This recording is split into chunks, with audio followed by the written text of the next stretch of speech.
this is Eric with jmturbocoopers, and today we're excited to show you our new 4-inch downpipe. Now, we came out with this downpipe out of frustration because a lot of the downpipes, or all the ones that I've seen out there, have an inherent flaw, and it is because they are designed to work with the factory exhaust system. And when you're upgrading a turbo, exhaust flow is critical, so you want to make sure you have the proper flow for the amount of the size of the turbo that you have. And if they are designed to mate up to the factory exhaust system like this one here, you can see that they reduce down.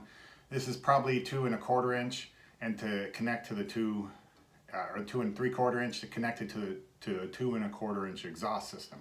Now that's fine as long as you're not upgrading the turbo, because the exhaust is only as big as the smallest point in your exhaust system. And as you can see, it's 3 inch all the way through here, and then next down to 2 3/4.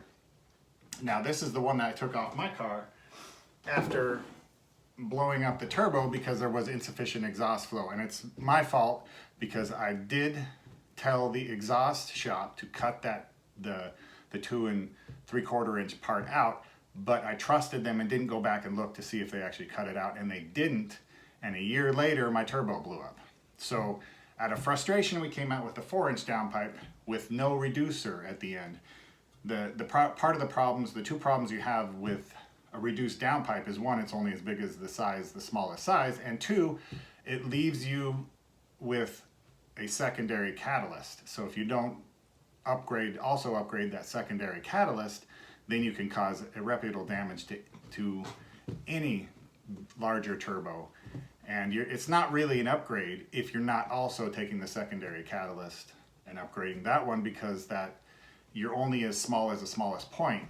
Taking one part of the restriction out does not take out the second part if it's remaining in the car. So our downpipe does not have a restrictor on the end. It goes to 4-inch. You've got a weld-on and clamp adapter that you can install adapter.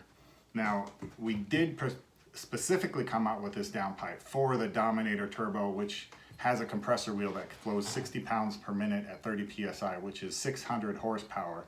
So not even a 3-inch is capable of flowing that much air. So we came out with a 4-inch, and it can be reduced down to 3.5 inch. I have the Dominator turbos on both of my F-Series cars, the 3-cylinder and the 4-cylinder, and I have a 3.5 inch down exhaust system coming from this downpipe back all the way out. And here's the size of the compressor wheel that puts out the 600 horsepower.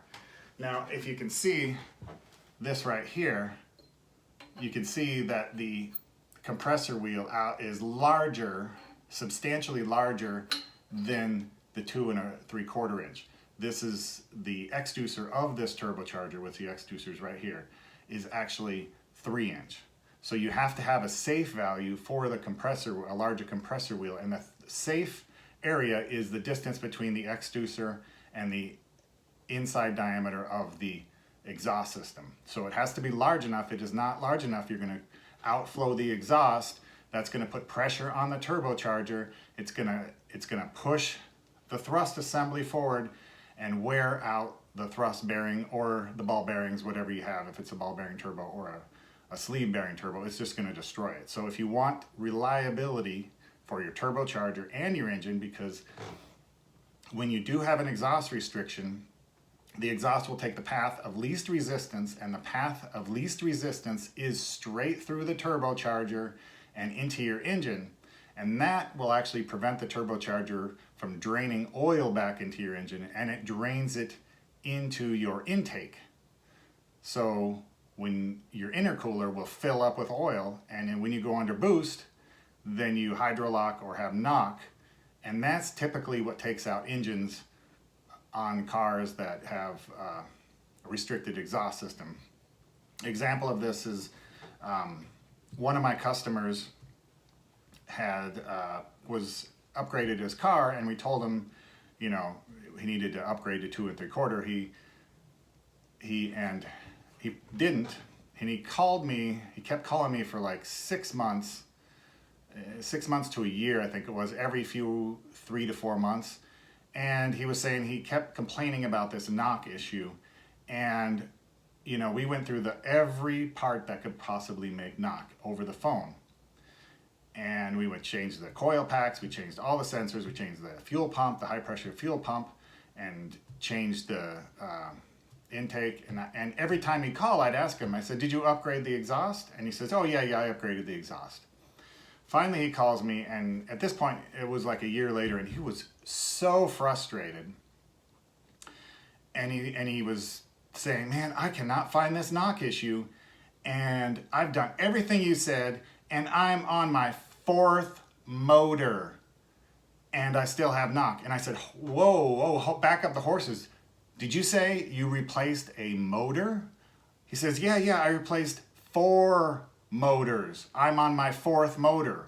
1 Need for Speed motor and 3 junkyard motors, or 2 junkyard motors with the original motor, and he was on his 2nd junkyard motor, and he was still having the same problem after replacing everything in the exhaust system, or everything on the engine that would be related to knock, like fueling issues or timing, coil packs, everything, every sensor, everything. And I said to him, did you really upgrade your exhaust? He says, exhaust is not the problem. I said, yeah, look, don't do anything else. Replace the exhaust system. Put a 2 3/4 minimum size on your exhaust system, and then see if that fixes the issue. There's no other places to go here. You've done everything else in the on the engine, so there's no other place to go. So he called me back 2 weeks later, happy as a clam. He put on the exhaust system, the knock issue was gone instantaneously. So I was happy to hear back from the customer because it was a good news, but I really hated to hear that it took him 4 motors to figure this out. I mean, a wise person learns from other people's mistakes. A smart person learns from their own mistakes. Other people, for whatever reason, they don't believe what we tell them or try to help them, and they don't learn from their mistakes. And fortunately, this guy did. It just took 4 motors, which was, I calculated up, it was $8,000 for the first motor, $2,500 for the next 2 motors. So that was close to, you know, almost $15,000 between installs just in the motors and things like that. So we want to make sure that this doesn't happen to anyone else. So we have this oversized downpipe that should work with every single upgraded turbo out there. We don't want anybody to have any problems. We want you to be successful with your upgrades. So that is why we don't have a reducer on this, because we don't want to add a restriction. You're free to reduce it yourself. You just have to size appropriate for the size of the turbo.